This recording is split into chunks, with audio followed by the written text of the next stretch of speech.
Hello everyone, welcome to Mondays with Mira, and I'm really excited to be sharing one of my friend's books, the wonderful Roxie Munro.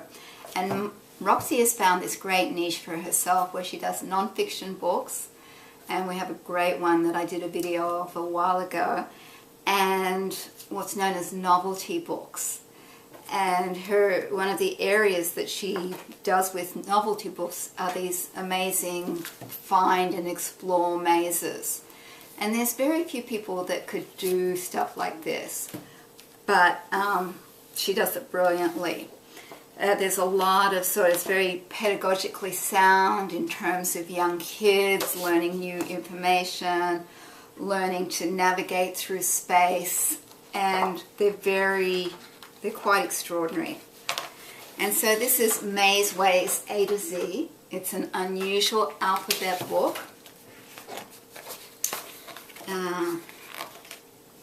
Where what she's done is she's created these environments that are based on each letter. So A is for airport, B is for boatyard, C is for circus, and on to zoo.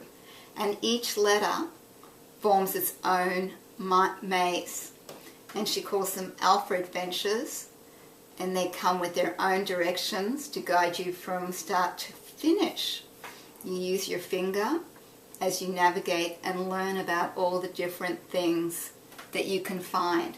And so it says here there are more than 700 interesting things to find in these pages: crocodiles and rattlesnakes, dump trucks and motorcycles, baseball diamonds, sunken treasure, and more.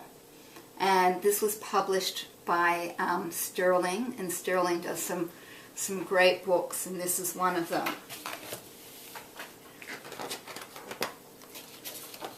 So this one starts off, and it's A for airport. And let me see if I can show you that A here. So here's the A, and then kids get to find all these things. Find a radio antenna, a windsock, 10 airplanes, a helicopter, a radar tower, and so forth. So you can see there's just a phenomenal amount of opportunities for exploration and finding things and having a sense of achievement when you find the things, while learning about different kinds of environments. And they're not just geographic environments, though a lot of them are. Check out this B in the boatyard. Really just absolutely wonderful. And talk about vocabulary builders. Channel buoy, 4 boat trailers, 2 sculls, a water skier. Lots and lots of stuff here. Let's have a look at C.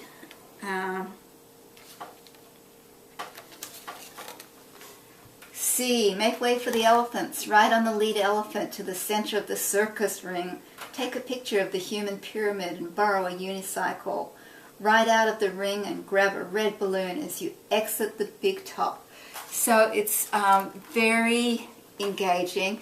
It's also second person, which is really unusual. You don't find that a lot in children's picture books, where you're addressing the reader directly as you. But Roxie does it very skillfully, because she is taking kids on these journeys, which is totally cool. Find 5 balloons, 2 tigers, 3 poodles, 13 clowns. So there's counting. So there's just so much goodness in it. And the illustrations are absolutely charming. The originals are huge. I've seen one of them. You know, kids go to a gallery. It's an exhibition. It's a masterpiece. Pay the exhibition entrance fee and go into the gallery. Admire the painting with the colorful stripes, and then find a sailboat picture. And I think this must be, I don't know how many pages. It feels longer than a 32-page picture book. My guess would be 40, maybe even 48, though probably not. No, it might be. because a lot of them are double spreads. The bus is late again. From the bright green bus stop near the yellow house, ride the school bus into town, all the way to school. Okay, so now can you see, oops, sorry to be wiggling it around, can you see the letter T in there? And I think the T also stands for totally terrific. I was going to say totally cool, but I just couldn't help myself. There's, you know, treasure awaits in the deep. So it's just, you know, great writing, short, very engaging, and lots of, finding stuff and learning new language and just having a really great time. It's very imaginative. And then in the back, she shows where to find all the different things for kids that aren't able to find them all.